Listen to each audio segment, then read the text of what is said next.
जय श्री कृष्ण। वेद विधि के रूप में ऐसे ही कर्मों के करने की आज्ञा देता है कि जिनमें मनुष्य की स्वाभाविक प्रवृत्ति नहीं होती। संसार में देखा जाता है कि मैथुन, मांस और मद की और प्राणी की स्वाभाविक प्रवृत्ति हो जाती है, तब उसे उसमें प्रवृत्त करने के लिए विधान तो हो ही नहीं सकता। ऐसी स्थिति में विवाह यज्ञ और श्रोत्रामणि यज्ञ के द्वारा ही जो उनके सेवन की व्यवस्था दी गई है, उसका अर्थ है लोगों की अक्षुल्ल प्रवृत्ति का नियंत्रण, उनका मर्यादा में स्थापन। वास्तव में उनकी ओर से लोगों को हटाना ही श्रुति को अभीष्ट है। धन का एकमात्र फल है धर्म, क्योंकि धर्म से ही परम तत्व का ज्ञान और उसकी निष्ठा अपरोक्ष अनुभूति सिद्ध होती है, और निष्ठा में ही परम शांति है। परंतु यह कितने खेद की बात है कि लोग उस धन का उपयोग घर गृहस्थी के स्वार्थ में या काम भोगों में ही करते हैं, और यह नहीं देखते कि हमारा यह शरीर मृत्यु का शिकार है और वह मृत्यु किसी प्रकार भी टाली नहीं जा सकती।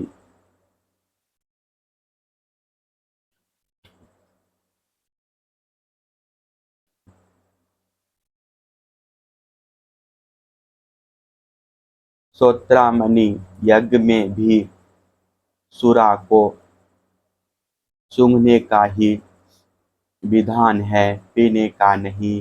यज्ञ में पशु का आलंबन स्पर्श मात्र ही विहित है, हिंसा नहीं। इसी प्रकार अपनी धर्मपत्नी के साथ मैथुन की आज्ञा भी विषय भोग के लिए नहीं, धार्मिक परंपरा की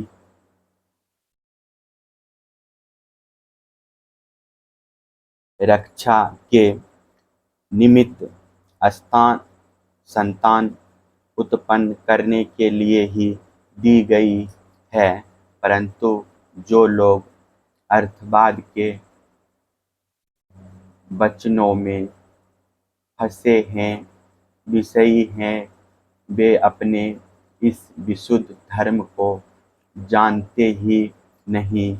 जो इस विशुद्ध धर्म को नहीं जानते, वे घमंडी वास्तव में तो दुष्ट हैं, परंतु समझते हैं अपने को श्रेष्ठ।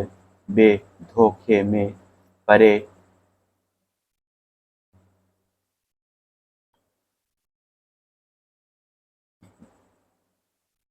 हुए लोग पशुओं की हिंसा करते हैं और मरने के बाद वे पशु ही उन मारने वालों को खाते हैं।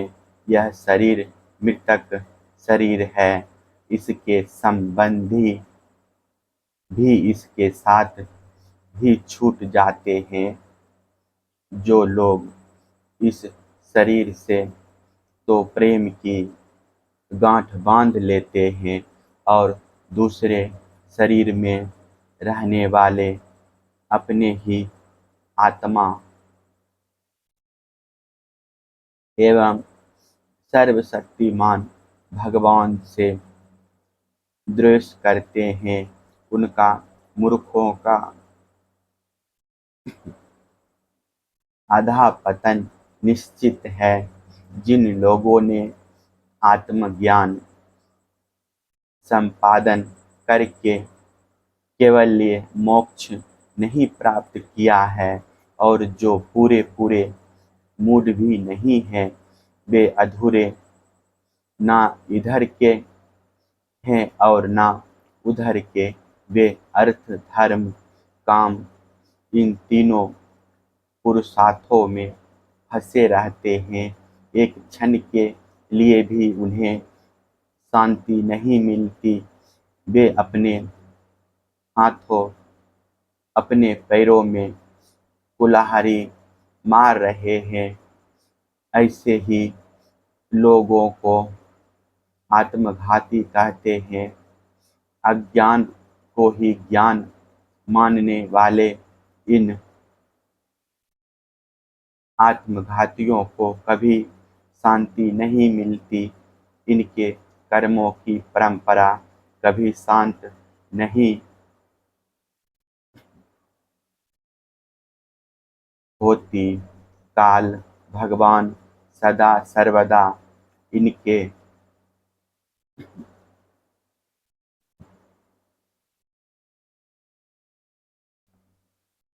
मनोरथों पर पानी फेरते रहते हैं। इनके हृदय की जलन विषाद कभी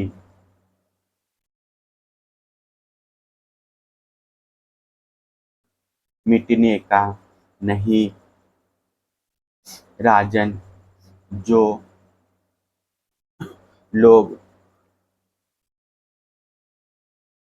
अंतर्यामी भगवान श्री कृष्ण से विमुख हैं, वे अत्यंत परिश्रम करके ग्रह पुत्र मित्र और धन संपत्ति इकट्ठी करते हैं, परंतु उन्हें अंत में सब कुछ छोड़ देना पड़ता है और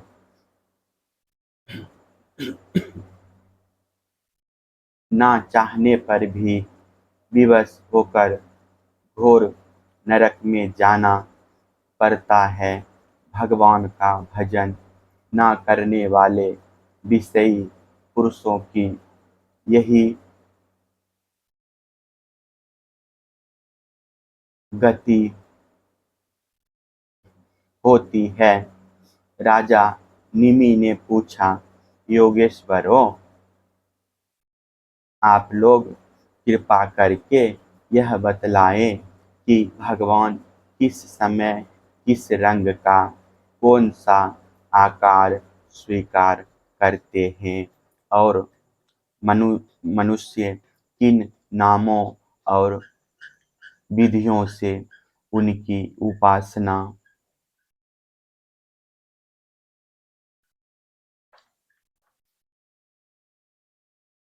अब नबे योगेश्वर कर भाजन जी ने कहा, राजन, 4 युग है, सत्य, त्रेता, द्वापर और कली।